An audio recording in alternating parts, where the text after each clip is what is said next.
दोस्तों NSP scholarship 2023-24 के लिए ऑनलाइन शुरू हो गया। यानी कि ऐसे छात्र जो 2023 में पढ़ रहे हैं, चाहे वो 9 में पढ़ रहे हो, 10 में, 11 में, 12 में, या फिर BA, BSc, BCom, MA, MSc, MCom, या फिर किसी भी कोर्स को कर रहे हो, पार्ट 1 में हो, पार्ट 2 में हो, पार्ट 3 में हो, ये सारे स्टूडेंट्स चाहें तो एनएसपी स्कॉलरशिप के लिए अप्लाई कर सकते हैं और पैसे भी इसमें अच्छे खासे मिलते हैं। और बहुत ज़्यादा लंबा प्रोसेस भी नहीं है, ईजी प्रोसेस है, पैसे मिलते हैं। अधिकतर बच्चों को पैसे मिलते हैं, अच्छे खासे पैसे मिलते हैं। और साथ ही मैं बता दूं कि central sector scheme of scholarship यानी कि CSSS ये स्कॉलरशिप भी ऑनलाइन शुरू हो गया है। ये सारे स्कीम एनएसपी के तहत ही आते हैं। तो एनएसपी स्कॉलरशिप के तहत कौन कौन सा स्कॉलरशिप आप भर सकते हैं, क्या उसके लिए पात्रता है, एलिजिबिलिटी क्या है, डॉक्यूमेंट क्या क्या लगेगा, लास्ट डेट क्या है, पैसे कितने मिलेंगे, किस किस क्लास के बच्चे, किस किस कोर्स के बच्चे भर सकते हैं, सारी जानकारी आपको मिलने वाली इस वीडियो में। सिंपली इसके लिए गूगल में सर्च करना है आपको स्काईलाइट स्टडी, और जो सर्च रिजल्ट में सबसे ऊपर रिजल्ट आएगा यहाँ पर उसको क्लिक करके ओपन कर लेना है। यहाँ पर ऊपर में ही आपको एक पोस्ट नजर आएगा, नेशनल स्कॉलरशिप पोर्टल यानी NSP scholarship 2023 apply online status check last date, इस पर क्लिक करके इसको ओपन कर लेना है। जब ये पोस्ट खुल जाएगा तो आपको सारी चीजों की जानकारी यहाँ पर आपको मिल जाएगी। सबसे पहले महत्वपूर्ण तिथि यानी कि किस डेट से ये ऑनलाइन शुरू हुआ और कब तक इसका लास्ट डेट है। तो देखिए इसका ऑनलाइन जो शुरू हुआ है 1 अक्टूबर 2023 से ऑनलाइन शुरू हो चुका है। और लास्ट डेट की बात करें तो अलग अलग स्कीम के लिए लास्ट डेट अलग अलग है। देखिए यहाँ पर देख सकते हैं सारे स्कीम के नाम है और सबका लास्ट डेट यहाँ पर लास्ट में लिखा गया है। तो अलग अलग स्कीम के लिए अलग अलग लास्ट डेट है। तो आप मान के चलिए कि अधिकतर स्कीम जो है वो 31 दिसंबर तक लास्ट डेट होगा, उसका मतलब ऑनलाइन चलता रहेगा। यहाँ पर मैंने एक नाम लिया था CSSS का, यहाँ central sector scheme of scholarship for college and university student, इसका भी लास्ट डेट 31 दिसंबर तक है। यहाँ पर ध्यान दीजिए कि ये सारे स्कॉलरशिप दो कैटेगरी में बटे हुए हैं, प्री मैट्रिक स्कॉलरशिप और पोस्ट मैट्रिक। प्री मैट्रिक कहते हैं किसको हम, तो मैट्रिक यानी 10th बोर्ड से पहले जो आप पढ़ते हैं ना, 9, 10, 8 ये सारे क्लासेस के लिए जो स्कॉलरशिप मिलता है उसको कहते हैं हम लोग प्री मैट्रिक। और मैट्रिक यानी 10th बोर्ड पास करने के बाद आप 11th में हो, 12 में हो, या फिर बीए, बीएससी, बीकॉम पार्ट 1, 2, 3 में हो, एमए, एमएससी, एमकॉम में हो, कोई डिप्लोमा कर रहे हो, इंजीनियरिंग कर रहे हो, बीटेक, बीई कर रहे हो, मेडिकल में हो, ये सभी क्लासेस के लिए, कोर्सेज के लिए जो स्कॉलरशिप होते हैं ना उसको कहते हैं पोस्ट मैट्रिक। मैट्रिक के पहले प्री मैट्रिक, मैट्रिक के बाद पोस्ट मैट्रिक। तो जो प्री मैट्रिक का जो भी स्कीम है उसका लास्ट डेट 30 नवंबर तक है, और जो पोस्ट मैट्रिक वाले स्कीम है उन सब का लास्ट डेट 31 दिसंबर तक है। अब रही बात कि इसमें डॉक्यूमेंट जो है वो क्या क्या लगेंगे, तो सबसे पहले तो आपका आधार कार्ड लगेगा। और आधार कार्ड के साथ शर्त यह है कि आपका बैंक अकाउंट सीडेड होना चाहिए, मतलब आपके आधार के साथ बैंक अकाउंट सीडेड होना जरूरी है। अब ये सीडिंग क्या होता है क्या नहीं, यहाँ पर क्लिक करके आप पढ़ सकते हैं, उसके लिए वीडियो भी बना हुआ है जो आपको डिस्क्रिप्शन में और कमेंट में मिल जाएगा। सीडिंग करवाना होगा पहले आपको। और दूसरी शर्त क्या है कि मोबाइल नंबर जो है आपका आधार के साथ जुड़ा हुआ होना चाहिए। इसके बाद बैंक का पासबुक, शैक्षणिक योग्यता प्रमाण पत्र, अगर आप प्री मैट्रिक में है तो लास्ट एग्जाम जो आपने पास किया उसका मार्कशीट लगेगा।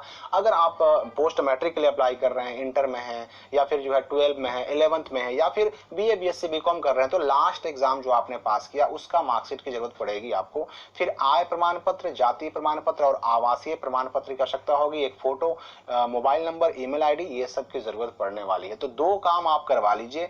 अगर आपका आधार कार्ड बैंक सीडेड नहीं है तो सीडिंग करवा लीजिए, और अगर आपके आधार कार्ड में मोबाइल नंबर लिंक नहीं है तो लिंक करवा लीजिए, क्योंकि इन दोनों के बिना आप स्कॉलरशिप के लिए अप्लाई नहीं कर पाएंगे। पात्रता की बात करें अगर हम कि कौन कौन क्लास के बच्चे इसका फॉर्म भर सकते हैं, तो देखिए चाहे आप 11th में हो, 12 में हो, 9, 10 में हो, या फिर बीए, बीएससी, बीकॉम कर रहे हो, पोस्ट ग्रेजुएशन कर रहे हो, एमए, एमएससी, एमकॉम कर रहे हो, मेडिकल में हो, इंजीनियरिंग में हो, डिप्लोमा हो, बीएड, डीएलएड, डीएलएड कोई भी कोर्स कर रहे हो, आप अगर पढ़ रहे हैं तो आप अप्लाई कर सकते हैं। अगर आप अभी स्टडी कर रहे हैं तो अप्लाई कर सकते हैं, अगर आपने पढ़ाई छोड़ दिया तो आप अप्लाई नहीं कर सकते।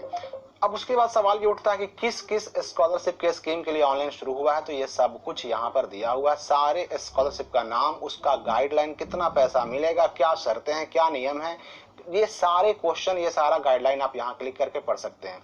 जैसे कि फिलहाल हम यहाँ पर pre matric scholarship scheme for minority के लिए गाइडलाइन को क्लिक करते हैं तो हमारे सामने गाइडलाइन जो है वो डाउनलोड हो जाएगा, और इसको जब हम ओपन करेंगे तो हमारे सामने प्री मैट्रिक के लिए जो भी गाइडलाइन है वो सब कुछ, एलिजिबिलिटी क्या है, डिस्ट्रीब्यूशन क्या है, कितना नंबर होना चाहिए, कितना पैसा मिलेगा, सब कुछ आपको यहाँ पर मिल जाएगा लिखा हुआ। आराम से यहाँ पढ़ सकते हैं किस में कितना पैसा मिलना है।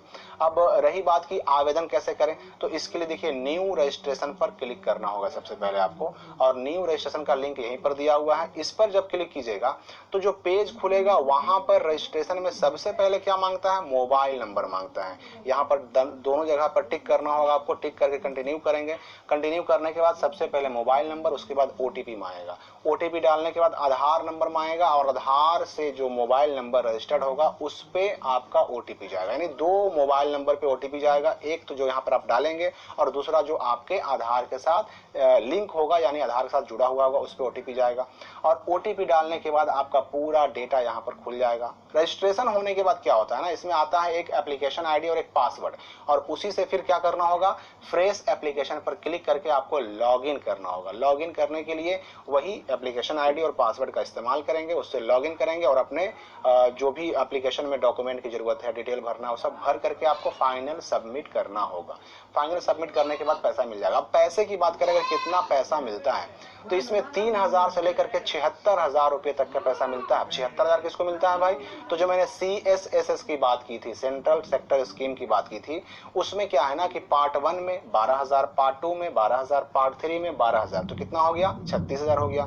फिर आप MA या MSc या MCOM में नाम लिखवाएंगे तो 20,000 पार्ट 1 में, 20,000 पार्ट 2 में, 40,000, यानी 40 और 36 76,000 तक मिलता है। प्री मैट्रिक में 3,500, 4,000, 5,000, 6,000 तक मिलता है, और पोस्ट मैट्रिक में अलग अलग स्कीम के लिए अलग अलग राशि होती है, जो आप यहाँ पर गाइडलाइन में क्लिक करके आप पढ़ सकते हैं कि किस स्कीम के लिए आप एलिजिबल हैं और कितना आपको पैसा मिलेगा। अब यहाँ पर एक जो लिंक यहाँ पर ढेर सारे दिए गए हैं, इसमें आपको पहले चेक कर लेना है कि आप एलिजिबल किस किस स्कॉलरशिप के लिए हैं। चेक योर एलिजिबिलिटी पर क्लिक कीजिएगा, और यहाँ पर कुछ डिटेल आपसे मांगे जाएंगे, जैसे कि आप किस स्टेट में रहते हैं। यहाँ पर आपको पहले अपना क्या करना है, स्टेट चुन लेना है। स्टेट चुनने के बाद आपसे कोर्स लेवल मांगा जाएगा, यानी कौन सा कोर्स में अभी आप फिलहाल पढ़ रहे हैं, तो जो भी आप कोर्स कर रहे हो उसको सेलेक्ट कर लेना है। फिर रिलीजन चुन लेना है, अपना धर्म चुन लेना है। कास्ट कैटेगरी आप किस OBC में, SC ST जनरल में आते हैं वो चुन लेना है, और उसके बाद जेंडर चुन लेना है। फिर अपना एनुअल इनकम, आय प्रमाण पत्र के हिसाब से, और विकलांग है कि नहीं चुन लेना है। कैप्चा डाल करके अगर आप सबमिट कीजिएगा, चेक एलिजिबिलिटी पर क्लिक कीजिएगा, तो आप किस किस स्कॉलरशिप के लिए एलिजिबल है यहाँ पर शो कर देगा, उसके लिए अप्लाई कर लीजिए। पैसा आपका आना ही आना है, क्योंकि इसमें वेरिफिकेशन बहुत टाइट कर दिया गया है, यानी कि पहले ही आधार के साथ आपका वेरिफिकेशन हो जाता है, तो इसलिए इसमें पैसे मिलने के चांसेस बहुत ज्यादा हैं। तो अप्लाई जरूर करें। और रही बात अप्लाई करने का, तो मैं एक लाइव वीडियो एक बच्चे का अप्लाई करके आपके सामने चैनल पर डालूंगा, ताकि आप खुद से भी अपने स्कॉलरशिप का NSP 2023 के लिए अप्लाई कर सकें। तो फिलहाल इस वीडियो के लिए इतना ही, मिलते हैं हम अगली वीडियो में एक नई जानकारी के साथ।